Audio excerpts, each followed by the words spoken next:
할렐루야, 반갑습니다. 오늘 디모데전서 6장 마지막 절까지 오늘 디모데전서가 끝이 납니다. 너 하나님의 사람아 라는 제목으로 이 말씀을 나누기를 원합니다. 여러분 한 주간 또 어떻게 지내셨습니까? 저번 주에는 우리 추수감사 예배로 또 감사절기를 지키면서 이렇게 또 예배를 드렸었는데요. 이 연말 끝자락에 한 달 정도 남았는데 여러분 감사의 제목이 풍성한 연말 되시기를 축복합니다. 날씨도 많이 추워졌습니다. 여러분들 건강 유의하시고 또 따뜻한 가운데 또 예배 드리시길 바랍니다. 오늘 말씀은 이제 디모데전서 저희가 이제 나간 지가 좀 됐는데 벌써 이렇게 끝절까지 오늘 읽었습니다. 그래서 너 하나님의 사람아 라는 이 주제를 갖고 말씀을 나누기를 원하는데요. 이 말씀의 제목처럼 우리는 하나님의 사람들입니다. 이것은 예수님께서 이 땅 가운데 오셔서 죽으시고 부활하신 뒤에 승천하시고 그리고 이 땅에 교회가 세워졌습니다. 그로부터 우리는 하나님 이름 안에서 모인 하나님의 사람들이 되어져 갑니다. 그래서 그것을 따로 거룩하게 분별된 성도라고 칭하게 됩니다. 그래서 여기서 말하는 오늘 말씀에서 하나님의 사람아 강조하며 말씀을 열어가는 것처럼 우리 하나님의 사람이라는 정체성이 중요합니다. 우리의 삶에서 어떤 사람으로 나는 살아가고 있냐라는 이 고백의 출발이 굉장히 중요합니다. 사실 이제 세상의 표현으로 시작이 반이다라는 말을 하지 않습니까? 이 신앙도 마찬가지입니다. 먼저 우리가 하나님의 사람이라고 고백하고 살아가는 것이 굉장히 중요합니다. 책에도 목차로 시작하고 모든 것들이 이렇게 인트로 또 에필로그 이렇게 시작 서두에 모든 주제를 담고 있듯이 우리의 신앙의 모든 주제는 하나님의 사람이다로 시작을 해야 합니다. 그래서 오늘 디모데에게 전하는 이 바울의 서신서에서도 마지막 단락에서 11절에 보니까요, 오직 너 하나님의 사람아 라고 시작을 하고 있습니다. 그래서 우리는 이 하나님의 사람의 정체성으로 저번 주의 말씀에 이어서 이제 그 사람으로서 어떻게 살아가야 되는지를 이 몇 가지 구체적인 사항으로 오늘 말씀에서 전하고 있습니다. 누구에게 속한가가 굉장히 중요합니다. 어떤 당이나 파나 아니면 공동체에서도 이제 어린아이들 사이에서 그런 말을 많이 하지 않습니까? 너 누구 편이야? 너 누구랑 친해? 너 어떤 사람한테 속한 자야? 이렇게 말을 하지 않습니까? 물론 어릴 때부터 이렇게 속한 공동체가 자기의 정체성이 됩니다. 학교에 다니면 학생이 될 것이고 교회에 다니면 성도가 될 것입니다. 우리의 첫 번째 정체성은 하나님의 사람이다라는 것이죠. 그래서 누구에게 속한 사람인가? 여러분, 하나님에게 속한 자인 줄 믿습니다. 그래서 우리는 하나님의 크신 사랑을 힘입어서 새 생명, 영원한 생명을 누렸으므로 우리는 그 하나님의 이 편에 서 있는 자들이다라는 것이죠. 하나님께서 그 편으로 우리를 사망, 지옥에 갈 수밖에 없는 존재를 옮겨 놓으셨습니다. 그렇다면 우리가 옮겨진 존재로서 어떻게 살아가야 하는가? 이 마지막 교훈을 이 디모데에게 전하고 있습니다. 저번 주 말씀과 밀접하게 같은 장이니까요, 관련되어져서 좀 더 구체적으로 나아가고 있습니다. 저번 주 말씀을 잠깐 상기를 하면 이 돈과 관련된 이 자족하는 마음에 있어서 자신의 유익을 구하고 자신의 만족을 위해서 살아가는 것이 아니라 본질인 하나님을 통하여서 자족하는 마음이 있을 때 내가 돈의 욕심이나 물질의 욕심, 경제의 욕심이 아니라 하나님이 주인 되신다는 그 마음으로 살아간다는 것을 나누었습니다. 그 본질이 지켜질 때 내 마음이 지켜지고 결국 만족하는 마음으로, 감사의 마음으로 살아갈 수 있다 말씀을 나눴었죠. 그래서 하나님이 우리의 주인 되셔서 모든 내 삶의 영역, 돈이면 친구 관계면 어떤 것이든지 하나님이 주인 되셔서 낭비되지 않는 삶, 그런 본질을 지켜가는 낭비하지 않는 삶을 살아가기 위해서 이제 구체적인 그런 삶의 모습은 무엇인가를 오늘 말씀에서 전하고 있는 것입니다. 오늘 말씀에서는 이제 첫 11절과 12절에 네 가지 동사를 쓰면서 이 구체적인 사항을 전하고 있습니다. 그 전에 우리가 11절에서 21절이 조금 긴데요, 이 10절에 달하는 말씀을 좀 단락을 끊어서 봐야 조금 정리하기가 쉽습니다. 이 성경책을 피셔서 좀 보시면 더 좋겠습니다. 첫 단락이 11절에서부터 14절까지입니다. 구체적인 내용을 언급하고 있죠. 그 다음에 15절에서 16절까지를 끊습니다. 여기는 이제 하나님이 누구이신가, 우리가 그렇게 구체적으로 살아가는 그 주권자, 대상이 누구인가를 좀 명확하게 표현하고 있고요. 마지막 17절에서 21절까지의 내용이 이제 11절과 관련된 큰 틀에서의 내용을 다루고 있습니다. 그러니까 먼저 첫 번째 단락인 11절에서 14절 내용을 좀 볼 텐데요. 앞서 언급했다시피 네 가지의 동사를 써서 11절, 12절에서 그 구체적인 내용을 언급합니다. 첫 번째가 피하라, 그리고 따르라, 그 다음에 싸우라, 그 다음에 마지막에 취하라, 이렇게 11절에서 12절까지의 내용을 네 가지 동사를 담고 있습니다. 첫 번째를 한번 볼까요? 11절입니다. 11절에 두 가지가 담겨 있는데요. 11절 읽어봅시다. 시작. 오직 너 하나님의 사람아, 이것들을 피하고 의와 경건과 믿음과 사랑과 인내와 온유를 따르며. 11절에 벌써 두 가지 동사를 다루고 있죠. 처음에는 이제 오직 너 하나님의 사람아, 이제 시작을 합니다. 첫 번째 동사가 이것들을 피하고입니다. 여기서 말하는 이것들은 무엇일까요? 이것들은 우리가 저번 주에 봤었던 6장의 초반부에 나오는 내용을 말합니다. 이것들을 피하라. 저번 주 말씀의 주된 내용이 이 탐욕의 문제, 돈과 관련된 탐욕의 문제. 그래서 자신의 유익, 돈벌이 때문에 말씀을 사용하고, 여러분, 말씀을 이용하는 것이 아니라 말씀을 내 삶에 적용하는 여러분 되길 축복합니다. 내 유익을 위해서 하나님을 활용하는 거죠. 우리의 기도도 잘 살펴봐야 합니다. 내 유익만을 위해서 하나님을 찾고 있지는 않는가?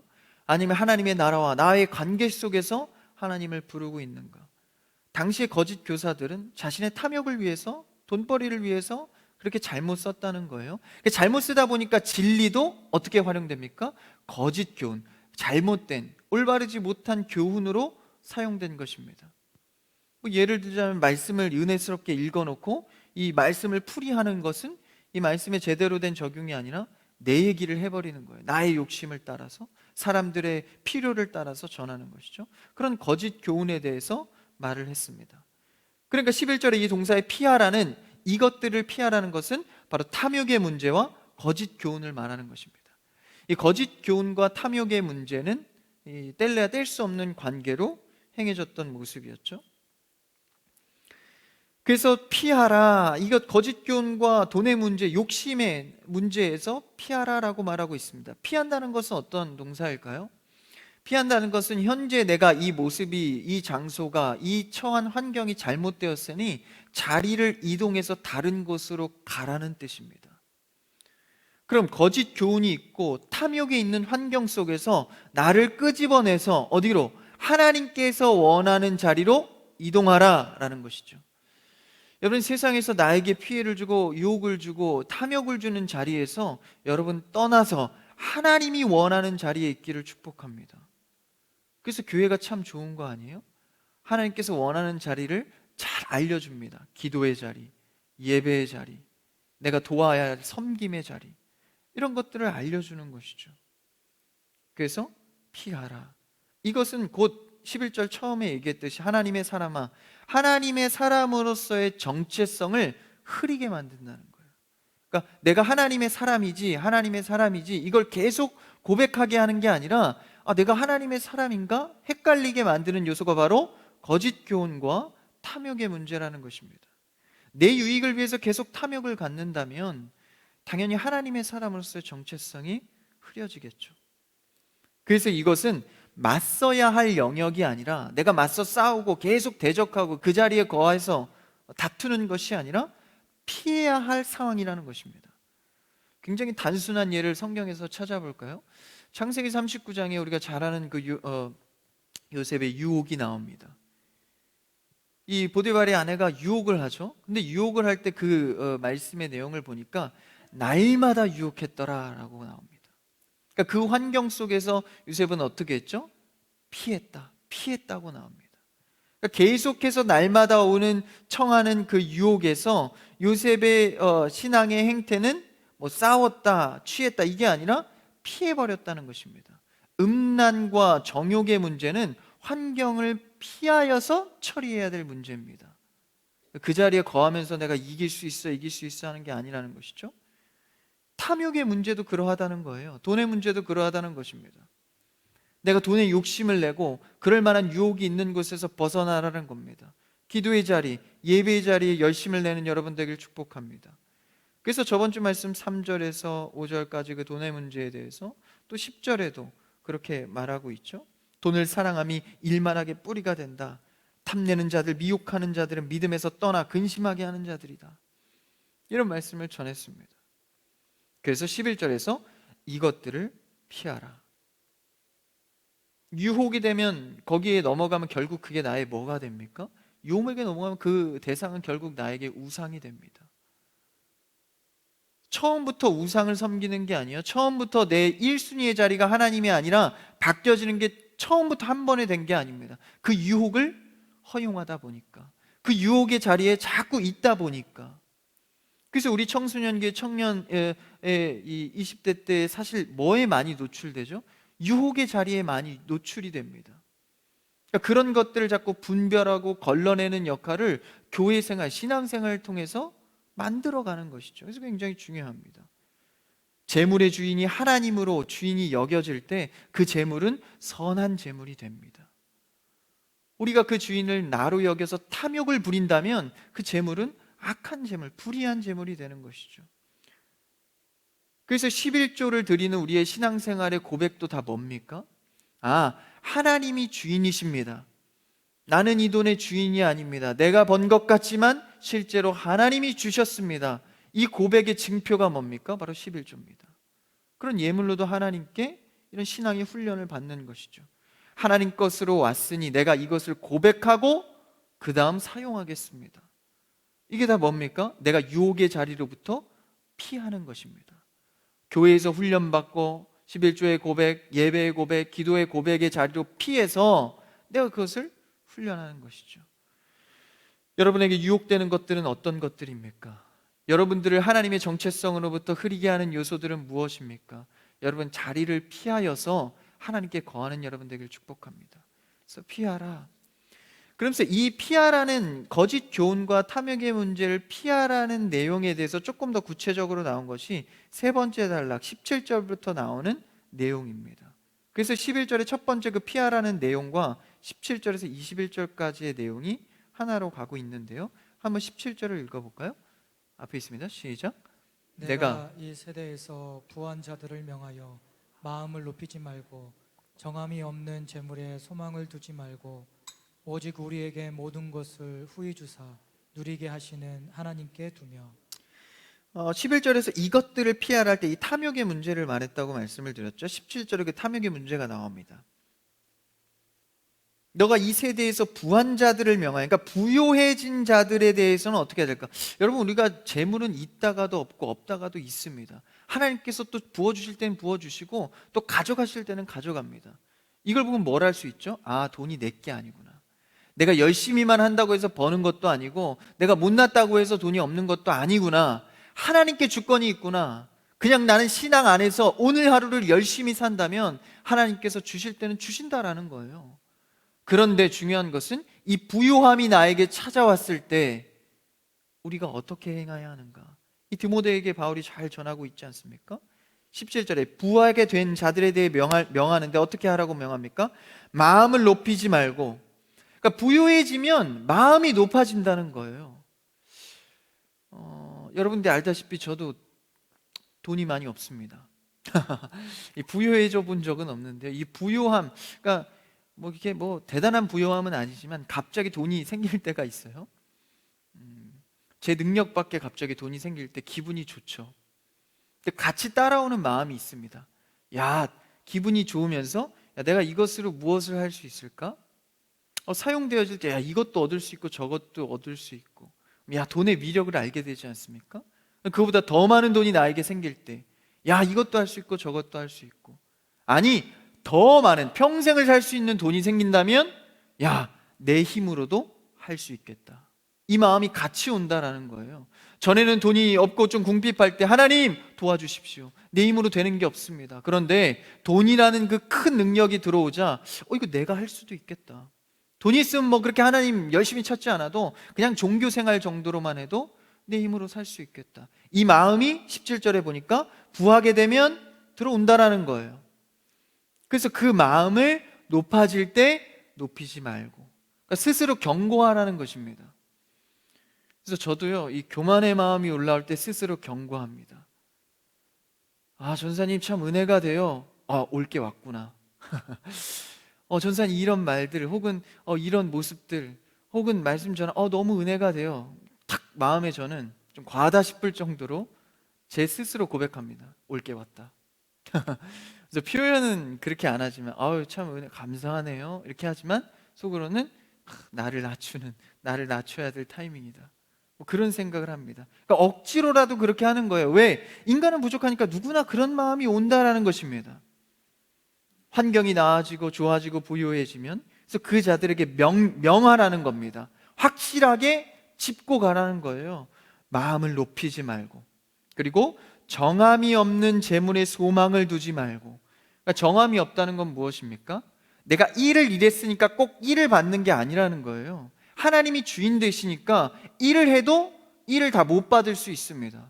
일을 해도 10, 100, 1000을 받을 수 있다는 거예요. 정함이 없는 재물에 내 것으로 이치에 맞게 생각하지 말라는 거예요. 하나님이 부어주시면 부어주십니다. 가져가시면 가져가십니다. 주시는 이도 가져가시는 이도 하나님이니 나는 돈 말고 주시는 하나님 그 주권자를 섬기겠습니다.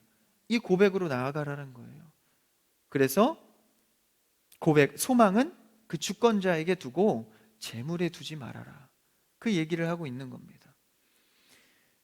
그래서 재물의 주관자가 되시는 하나님의 사람아, 성도에게 재물의 주관자가 되시는 하나님을 따르라. 그럼 조금 더 구체적으로 이 재물에 대해서 어떻게 행함을 말하고 있을까요? 18절, 그 다음 절을 한번 읽어볼까요? 18절입니다. 시작. 선을 행하고 선한 사업을 많이 하고 나누어 주기를 좋아하며 너그러운 자가 되게 하라. 재물의 주관 되시신 하나님에게 소망을 두는 것까지는 이제 알았어요. 구체적으로 어떻게 하는 겁니까? 최소한 이 재물에 관한 얘기에 있어서는 우리가 태도를 어떻게 해야 된다는 거예요. 18절에 보니까 나누라라는 것입니다. 굉장히 단순합니다. 나누어 주기를 좋아하라는 거예요. 그러니까 이것은 돈이 많건 적건을 떠나서 이 내가 할 수 있는 능력에 대해서 항상 나누는 습관을 가지라는 것입니다. 시간도 나누고 재물도 나누시고 능력도 은사도 나누어 줘야 합니다. 그게 바로 선을 행한다라는 거예요. 선한 사업을 한다는 것은 무엇일까요? 바로 나누는데 부유하라는 것입니다. 그러니까 돈을 축적해서, 사업이라는 게 뭐예요? 돈을 잘 굴려서 더 많은 것들을 이익을 취하는 거 아닙니까? 돈이 많아지고 더 이렇게 방편을 얻어서. 근데 여기서 그냥 사업이 아니라 선한 사업입니다. 그러니까 돈을 굴려서 더 불리는 사업이 아니라 나눠주는 것을 더 많이 해서 풍성한 나눔이 더 많아지는 겁니다. 이게 바로 선한 사업입니다. 여러분, 우리는 유익을 추구해서 많은 경제권을 누리는 사업을 하는 자들이 아닙니다. 우리는 나누는 사업을 하는 자들입니다. 그래서 교회가 아무리 경제적으로 어려워도 나눌고 긍휼과 전도의 사역은 멈추면 안 된다라는 거예요. 재정이 부족하면 이 교회의 성도들이 자신의 것을 내어서라도 전도를 끊이지 않게 하는 겁니다. 그게 초대교회의 신앙의 모습이었습니다. 자기의 것들을 사도들의 발 앞에 둬서 교회에서 필요한 것에 나눠서 할 수 있도록 구제하고 섬기는 일, 이게 어떤 하나의 덕목이 아니라 우리가 하나님의 사람으로서 정체성을 갖고 살아가는 기본적인 삶의 모습이라는 겁니다. 그러니까 우리가 나누는 걸 배웠으니까 나누자, 이게 아니라 성도라는 정체성을 갖고 있는 자들은 당연히 해야 되는 삶의 모습이라는 거예요. 나누는 것을 습관하기를 축복합니다. 그래서 저도 참 가진 건 없지만 나누기를 항상 사모하고 좋아하는데, 이제 이것을 하기 위해서는 참 습관적인 노력이 필요하더라고요. 처음에는 제가 이제 나누는 것에 익숙하지 않아서 그냥 뭐 있는 것에서 조금 내가 쓸 거 쓰면서 이렇게 나눴습니다. 근데 이제 사역을 하고 사람들의 상황을 보고 기도하고 또 같이 아파하고 이러다 보니까 진짜 좋은 것을 나누게 되는 것이 더 좋다라는 것을 느끼게 됩니다. 내가 쓰다가 좀 남는 거, 혹은 내가 이 정도는 쓰고 내가 어느 정도 경제권은 갖고 남는 돈으로 섬기, 이게 아니라 정말 내가 소중하게 내가 봐도 갖고 싶은 것들을 갖고 나누는 겁니다. 그게 진짜 선한 사역이 되더라고요. 그래서 그러한 부유한 선한 사업을 하라. 그래서 이 형태는 하나님의 사람으로서 사는 방식임을 19절에 말하고 있습니다. 그 다음 절 한번 19절 읽어볼까요? 19절 시작. 이것이 장래에 자기를 위하여 좋은 터를 쌓아 참된 생명을 취하는 것이. 이것이 뭡니까? 그렇게 나누는 것이 자기를 위하여 좋은 터를 쌓아 참된 생명을 취하는 거래요. 여러분, 참된 생명은 무엇으로만 취할 수 있죠? 구원은 믿음으로만입니다. 다시 말하면 믿음의 사람은 이것을 행할 수밖에 없다는 것입니다. 믿음의 사람으로서 나누는 여러분 되길 축복합니다. 그냥 선하고 착한 일을 하는 게 아니라 믿음의 사람의 행시다라는 것이죠. 그래서 미자립 교회를 돕고 어려운 자를 돕는 것은 교회의 본질적인 역할입니다. 그러한 부유한 자들에 대해서, 부유하게 된 자들에 대해서 그것을 강조하면서 20절, 21절에서는 뭡니까? 20절만 읽어볼까요? 20절 시작. 디모데야, 망령되고 헛된 말과 거짓된 지식의 반론을 피함으로 내게 부탁한 것을 지키라. 그러니까 이 탐욕의 문제는 뭐와 관련되어 있죠? 헛된 말, 거짓된 지식, 거짓 교사들의 말과 관련이 되어 있었습니다. 저번 주 말씀해 보니까요. 그래서 거짓 교훈을 따르지 말고 이것을 잘 지키라는 것이죠. 하나님의 그러니까 하나님의 고백하는 정체성에 하나님의 사람으로서 탐욕을 내지 말고 말씀 가운데 거하라라는 것입니다. 결국 우리가 나누고 내가 욕심에 교만에 거하지 않는 것은 이 복음의 진리에 거하고 있기 때문이다. 그래서 그 복음의 진리의 자리를 잘 지켜라. 여러분, 예수 그리스도에 대한 내용만 잘 고백해도 우리의 신앙의 삶은 승리할 수 있습니다. 이 고백이 뭐죠? 단순히 그냥 말한다는 것이 아니라 내 삶의 방향성을 그렇게 하겠습니다 정하는 태도입니다. 그래서 하나님 앞에 나와 예수 그리스도를 고백하는 것, 내 삶은 이렇게 정하겠습니다. 마지막에 이 20절에 헛된 말과 거짓된 지식의 반론을 피함으로, 피하라라는 것이죠. 내게 부탁한 것, 이게 뭐죠? 말씀으로 사는 것을 지키라라는 것입니다. 여기서도 이제 피한다는 내용이 나오죠. 그 거짓된 교훈으로부터 욕망을 유혹을 주는 그 거짓된 말씀으로부터 피하여서 말씀에 거해라. 사실 이것은 디모데전서 1장 3절에서 처음에 우리가 볼 때 그 인사 1, 2절 인사 끝나고 3절에 처음에 다룬 내용입니다. 거짓된 말씀에 거하지 말고 올바른 말씀에 거해라. 첫 절과 끝절에 다루고 있죠. 복음을 지키는 이 고백을 하는 것, 이것으로부터 이 신앙의 삶이 시작되고 끝난다는 것이죠. 본질만 잘 지키면 사실 부수적인 삶의 유혹과 어려움들은 능히 이길 수 있다는 것입니다. 여러분, 본질인 말씀에 거하는 여러분 되길 축복합니다. 나눔으로써, 선한 사업으로서 나누는 데 부유한 여러분 되길 축복합니다. 이건 사실 있어야 되고 이런 것이 아닙니다. 꼭 있어야만 나눌 수 있나요? 그렇지 않습니다. 하나님께서 우리에게 부어주신 은혜가 날로 날로 감사의 제목만 봐도 너무나도 많죠. 그것을 나 혼자 누리는 것이 아니라 하다못해 내 말로써 전도하는 것도 이 부유함을 나누는 것입니다. 믿음의 고백으로 많이 나누시기를 축복합니다. 찬양을 해야 되지만 시간이 많이 가서 바로 나가 있습니다. 다시 이제 11절로 돌아와서 11절의 두 번째 동사가 이제 뭐죠? 11절 한 번 더 읽어볼까요? 11절 시작. 오직 너 하나님의 사람아, 이것들을 피하고 의와 경건과 믿음과 사랑과 인내와 온유를 따르며. 피하고 이제 그런 탐욕과 거짓 교사들의 말로부터 피하여서 나누는 데 거할 수 있는. 그다음에 두 번째는 뭡니까? 따르며 라고 말하고 있죠. 따르는데 뭘 따릅니까? 6가지 항목이 나옵니다. 의와 경건과 믿음과 사랑과 인내와 온유를 따르며, 이것을 따르라는 거예요. 사실 이 단어들이 그렇게 어렵진 않죠. 의는 뭡니까? 의는 하나님의 말씀의 기준을 말합니다. 그러니까 우리가 착한 행실로 따르는 게 아니라 하나님의 말씀에 의거해서 행하라라는 것이죠. 그래서 우린 첫 번째로 해야 될 일이 뭡니까? 교회에서 배우는 것을 먼저 해야 합니다. 그러니까 이 의를 배우지 않으면 살았던 방식대로 행하게 돼 있는 거예요. 의를 따르라. 의. 사실 이 의의 대표적인 의는 뭐죠? 성경에서 말하는 많은 의의 대표적인 의는 바로 대속의 의입니다. 예수 그리스도의 의죠. 대속의 의는 뭡니까? 자신을 낮추고 죄 있는 우리를 위해서 죽으신 의입니다. 그러니까 자신을 죽이셔서 다른 사람을 살리고자 하신 의. 여러분, 우리는 이 의를 따라가야 합니다. 자신을 죽이고 상대를, 영혼을 위해서 내 생명을 바칠 수 있는 예수 그리스도와 같은 의로 살아가는 자들입니다. 여기에 욕심이 어디 있고, 여기에 비판이 어디 있고, 정죄가 어디 있겠습니까? 날마다 나를 낮추고 예수 그리스도의 의를 따라가는 여러분 되길 축복합니다. 그래서 따르며입니다. 두 번째는 뭐죠? 경건을 따르며.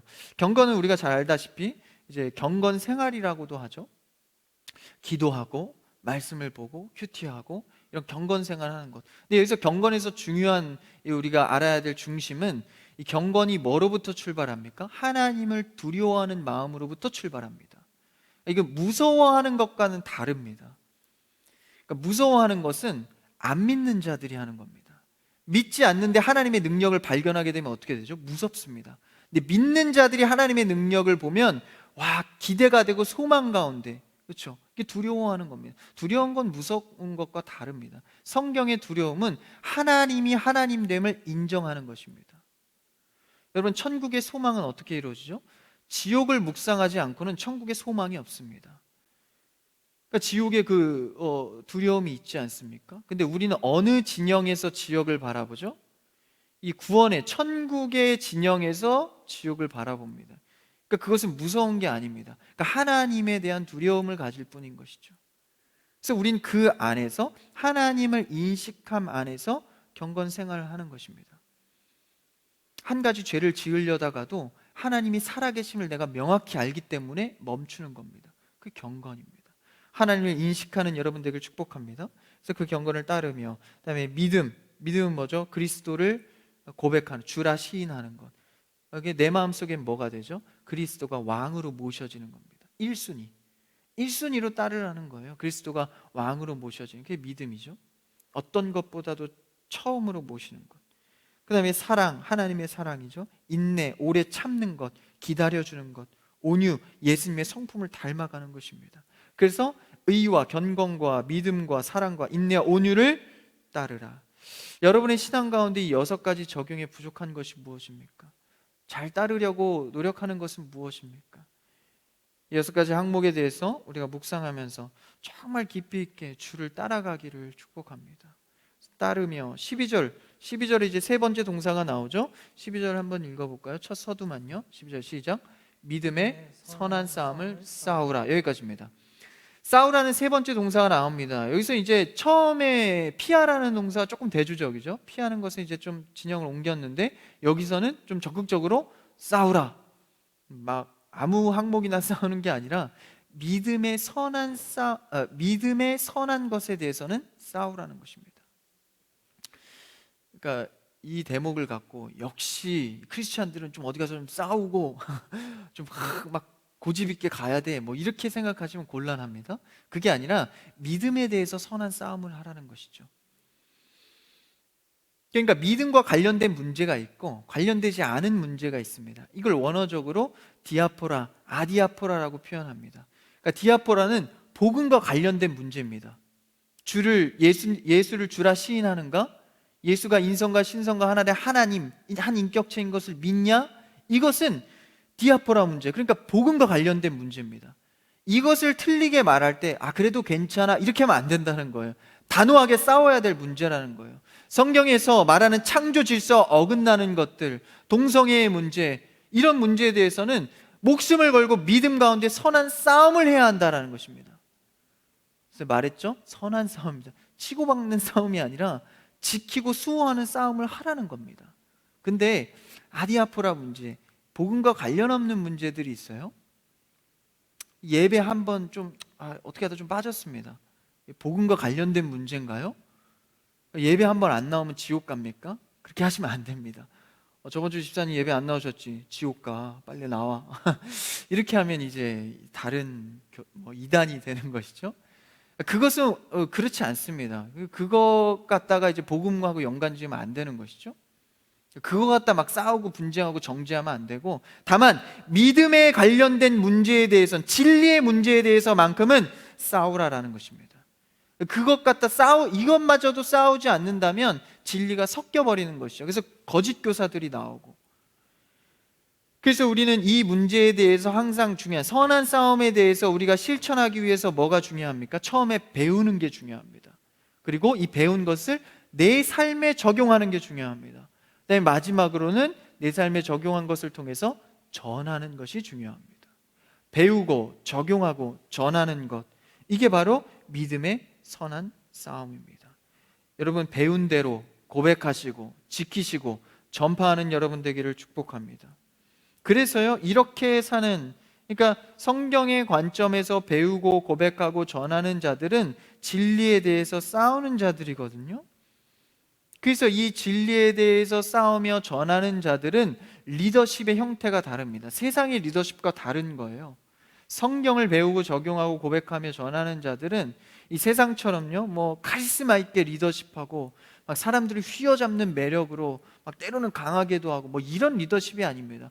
교회의 리더십은 말씀이 남게 하는 리더십입니다. 내가 배운 것을, 적용한 것을 전하는 것이죠. 말씀대로 말입니다. 그래서 나의 리더십이 남게 하는 게 아니라 말씀이 남게 하는 리더십이 있어야 합니다. 그래서 그런 진리에 대하여서 싸울 수 있는 자들, 그래서 전하는 자들, 전도하는 것, 선교하는 것, 이것은 포기하지 않고 계속 진행돼야 합니다. 싸운다는 것은 물리적으로 이렇게 싸우는 말을 하는 것이 아니라, 여기서 싸운다는 표현은 포기하지 않고 끝까지 계속하라입니다. 배우고 적용하고 전하는 것을 포기하지 않고, 코로나의 위기, 아무리 어려운 위기가 온다 할지라도 포기하지 않고 계속하는 여러분 되기를 축복합니다. 이게 뭡니까? 믿음의 선한 싸움을 싸우라라는 것이죠. 사탄의 이 싸움 앞에 사탄의 어떤 계략과 공격들이 얼마나 많습니까? 우리 그 가운데 긴장하며 싸워 나가는 것이죠. 그 다음에 마지막 12절 싸우라. 그 다음 한번 읽어볼까요? 영생을, 시작. 영생을 취하라. 계속이요? 이를 위하여 내가 부르심을 받았고 많은 증인 앞에서 선한 증언을 하였도다. 마지막은 취하라라는 것입니다. 취하는 게 무엇이죠? 내 것으로 완전히 마음속에 받아들여라. 근데 영생을 취하래요? 사실 이 믿음의 성도들에게 영생을 취하라는 것은 조금 이상합니다. 왜냐하면 성도는 이미 구원을 얻었기 때문이죠. 이미 구원을 얻었는데 또 영생을 취하라는 말이 좀 이상하게 들립니다. 그런데 여기서 영생을 취하라는 것은 영생의 약속을 믿고 나중에 시간이 지난 뒤에 이루어질 영생, 그것을 오늘 내가 소망을 삼으라는 것이죠. 그러니까 우리는 시간의 흐름만, 시간의 문제만 남아있을 뿐이지 이미 영생을 취한 자들입니다. 할렐루야. 근데 시간이라는 개념이 남아있기 때문에 그 시간 뒤에 이루어질 영생을 오늘날로 끌고 와서 마치 오늘 다 완성된 것처럼 소망을 갖고 취해서 살아가라는 것입니다.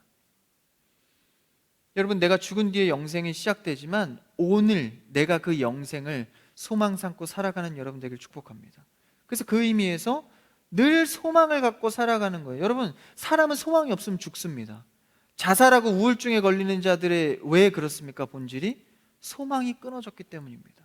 내가 더 이상 살아갈 이유가 없고 내가 앞으로의 미래와 내 꿈을 향해서 달려갈 이유가 사라진 겁니다. 소망이 사라진 겁니다. 여러분, 우리는 영생을 약속받았기 때문에 어떠한 위협과 어려움 가운데에서도 소망이 있는 자들입니다. 세상에 가장 중요한 가치가 무엇입니까? 생명 아닙니까? 그 생명을 예수 그리스도로부터 약속을 받은 자들입니다. 그러니 여러분, 어떤 어려움 가운데에서도 우리는 소망이 있는 자들인 것이죠. 그래서 결국 너희들은 의의 면류관을 받게 될 거야. 디모데 전서를 넘어가서 디모데 후서에서 그렇게 고백하는데요, 4장, 디모데 후서 4장 7절에서 8절인데요 한번 읽어볼까요? 시작. 나는 선한 싸움을 싸우고 나의 달려갈 길을 마치고 믿음을 지켰으니 이제 후로는 나를 위하여 의의 면류관이 예비되었으므로 주 곧 의로우신 재판장이 그날에 내게 주실 것이며 내게만 아니라 주의 나타나심을 사모하는 모든 자에게도니라. 하나님께서 영생을 약속하여 주셨으니 내가 이 시간이라는 믿음의 길을 다 달려간 뒤에는 의로운 재판장이 되신 하나님께서 나에게 의의 면류관은 결국은 씌우시리라. 할렐루야. 이 소망을 갖기 때문에 현재의 이 시간이 사실 좀 어렵고 두려울지라도 우리는 그 의의 면류관을 소망하면서 살아가는 것입니다. 이게 얼마나 힘이 있습니까? 이 디모데후서 말씀을 통하여서 명확하게 도장 찍듯이 말해주고 있는 것입니다. 심지어는 오늘 12절 끝에 보니까요, 영생을 위하여 우리를 부르셨다는 거예요. 여러분, 이게 얼마나 소망이 됩니까? 내가 너 사역시키려고 힘들게 하려고, 내가 너 봉사시켜서 하늘나라, 이거보다 근본적으로는 너의 영생을 위해 불렀다. 할렐루야. 여러분, 이거보다 큰 소망이 어디 있겠습니까? 삶의 소망을 갖고 살아가신 여러분 되길 축복합니다. 그래서 우리는 예수님, 주님, 나의 구주 이렇게 찬송할 때마다 얼마나 큰 소망이 있는지 모릅니다.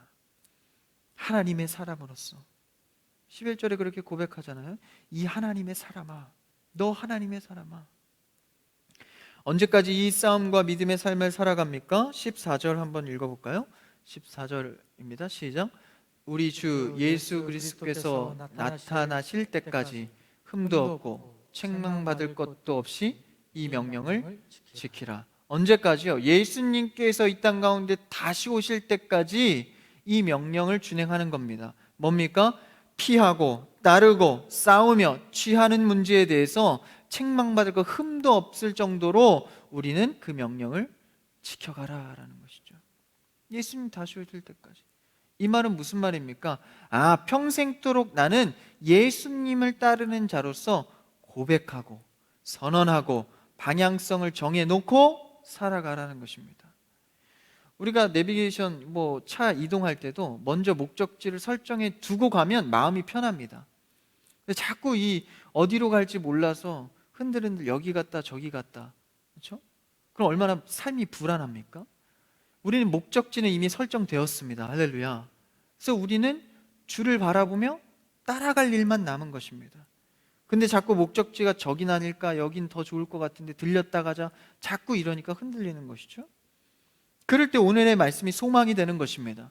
내가 너를 위하여 의의 면류관을 준비했으니 너는 믿음의 길만 다 마치면 의로운 재판장이 그것을 허락하리라. 너무 좋은 것이죠. 재림의 때까지 이 믿음을 잘 지켜가는 여러분 되기를 축복합니다.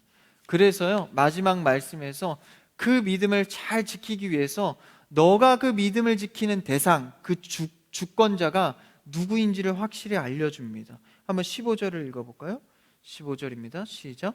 기약이 이르면 하나님이 그의 나타나심을 보이시리니 하나님은 복되시고 유일하신 주권자이시며 만왕의 왕이시며 만주의 주시오. 너가 목적지를 설정하는 그 믿음의 구원의 삶에 있어서 그 목적지에 계신 분이 누구냐? 네 삶에 동행하시는 분이 누구냐? 하나님은 복되시고 유일하시며 주권자가 되시고 만왕의 왕이시라. 할렐루야. 이분을 네가 섬기고 있다. 이것을 명확히 하는 것이죠. 16절에서 한 번 더 읽어볼까요? 16절입니다. 시작.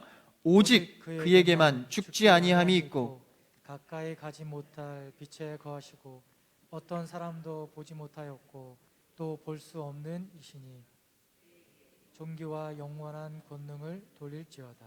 빛이시고 볼 수도 없는 분, 죽지 아니하시고 영원하신 그분께, 그분을 대상으로 우리는 존귀와 영원한 권능을 돌릴지어다. 할렐루야. 우리의 삶을 드리는 여러분들을 축복합니다. 이 주권자 되신 하나님을 바라보면서 삶의 신앙을 한 발짝 한 발짝 걸어가시기를 축복합니다. 말씀을 정리합니다. 오늘 강조하는 이 네 가지 동사를 통하여서 너 하나님의 사람아, 하나님의 사람으로서의 정체성을 올바로 세워가시길 바랍니다. 어려운 자리, 유혹의 자리, 탐욕의 자리에서 피하시고요, 예수님의 성품을 따르시고요, 또 우리가 믿음의 본질에 대해서는 싸울 수 있고 또 영생의 소망의 삶을 취하여서 어떠한 상황 가운데서도 흔들리지 않는 너 하나님의 사람아, 성도로서의 모습으로 살아가는 여러분 되길, 또 연말에 그렇게 승리의 성도 되시길 주님의 이름으로 축복합니다.